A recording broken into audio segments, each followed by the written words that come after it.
급여가 작은 것으로 옮길 수 있습니다. 이게 진실이면 문제 안 되는데 이상하게 소득이 줄어든 액수로 이제 법원에 개인회생 신청해요. 소득이 줄어들면 그만큼 한 달에는 변제금이 낮아지는 거죠. 이렇게 이제 법원에서 봤을 때 뭔가 이상하다는 느낌이 딱 받는단 말이에요.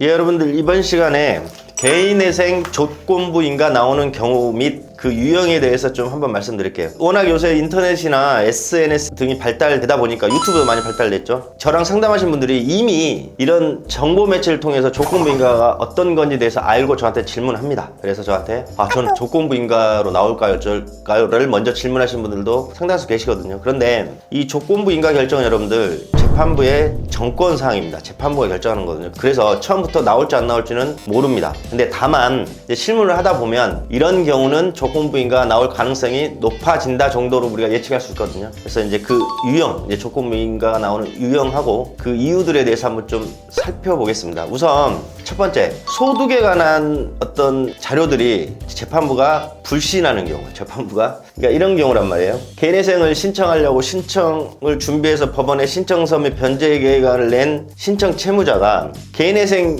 하기 전에 과거에는 소득 활동이 없었어요. 소득 활동이 없었는데 개인회생 신청 직전에 갑자기 소득 활동이 있다고 근로계약서를 하나 작성해 오거나 무슨 사실 확인서를 가지고 개인회생을 법원에 신청해요. 그러면 법원은 이 사람이 계속 소득 활동을 해서 변제 계획안대로 계속 변제금을 납입할 수 있는지 없는지 의심이 이제 순간 들기 시작한단 말이에요. 개인회생을 하기 위해서 갑자기 근로계약을 했다고 거짓말하는 경우도 허다하니까. 그 다음에 두 번째, 예전에는 개인회생 이전에는 한 달에 예를 들어서 월 500의 실급여를 받던 분이에요. 그런데 개인회생 직전에 가서 한 달에 실급여 월 300으로 직장을 이직합니다. 물론 이게 진실이면 아무 문제가 되지 않는데 뭐 이런 경우 많잖아요. 좀 좋은 직장 다니다가도 이제 경기가 안 좋아지니까 뭐 정리해고가 됐든 뭐 희망퇴직이 됐든 해서 나와서 급여가 작은 것으로 옮길 수 있습니다. 이게 진실이면 문제 안 되는데 이상하게 소득이 줄어든 액수로 이제 법원에 개인회생 신청해요. 소득이 줄어들면 그만큼 한 달에는 변제금이 낮아지는 거죠. 이렇게 이제 법원에서 봤을 때 뭔가 이상하다는 느낌이 딱 받는단 말이에요. 그냥 원래부터 하던 경제 소득이 계속 이어지면 법원이 큰 의심을 안 하는데 일을 전혀 하지 않았던 사람이 갑자기 일을 하게 된다거나 소득이 높았던 사람이 소득이 없어지게 된다. 뭔가 이상하죠. 그래서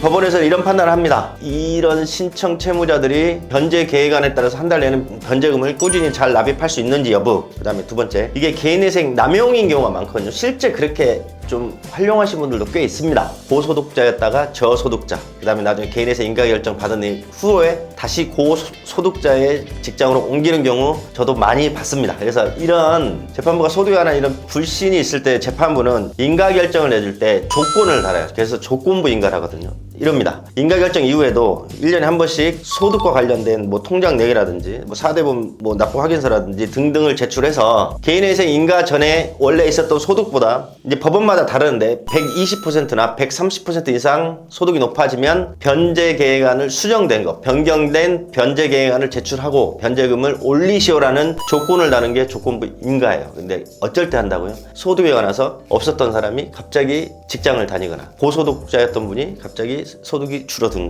경우라든지 그게 진실이면 아무 문제 되지 않습니다. 조건부만 받아도 그 있는 그대로 내면 되죠. 그러니까 아닌 경우 때문에 재판부가 이런 조건부를 걸고요. 두 번째, 재산 처분에 대한 염려입니다.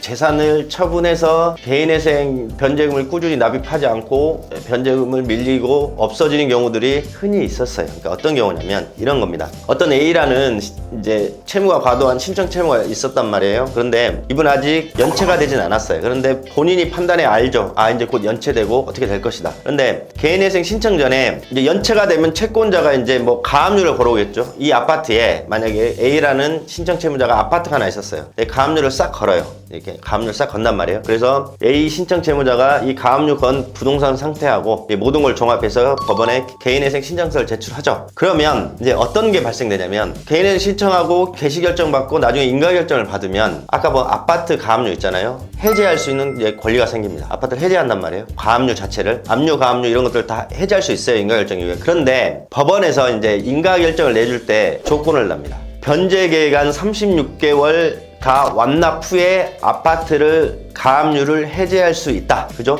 인가결정 당시 해제를 못하고 변제금 36개월 다 납입한 후에 가압류 해제할 수 있다, 이런 조건을 하고 인가결정을 내줍니다. 이게 왜 이런 것들이 법원에서 나왔었냐면 과거 이랬단 말이에요. 정말 같은 사례인데 인가결정 후에 가압류든 압류든 다 해제를 시켜요. 그리고 이 부동산이든 자기 재산을 처분을 시켜버리고 그 돈을 몰래 숨겨놓고 개인회생 변제금 납입하지 않고 그대로 폐지를 시킵니다. 그러면 채권자 입장에서는 굉장히 억울하죠. 왜? 그 부동산을 압류를 진행해서 내가 채권을 받아올 수 있었는데 신청 채무자가 개인회생이라는 제도를 이용해서 인가결정을 받고 가압류를 해제하고 그 개인 재산을 숨겨버려요. 그럼 채권자는 압류할 부동산 자체가 없어져 버렸잖아요. 그러니까 이것을 막기 위해서 법원에서 조건부 인가를 어떻게 된다? 변제금을 36개월 또는 뭐 가장 긴 60개월까지 다 납부한 후에 그때 가압류를 해제할 수 있다, 이렇게 조건부 인가가 났습니다. 그래서 조건부 인가가 결론적으로 안 나오기 위해서는 갑자기 뭐 소득 활동을 하든 소득이 갑자기 줄어들든 간에 법원에 소명을 잘해야 돼요. 그럴 수밖에 없었던 이유를 법원에 잘 소명하고, 그 다음에 그럼에도 불구하고 조건부가 나왔다. 그러면 조건부대로 인가결정 이후에 이행하셔야 됩니다. 만약에 이행하지 않으면 변제금을 다 납입하고 나중에 면책결정을 법원에 신청하더라도 조건을 이행하지 않았기 때문에 변제금을 다 완납했음에도 불구하고 면책결정을 하지 않을 수도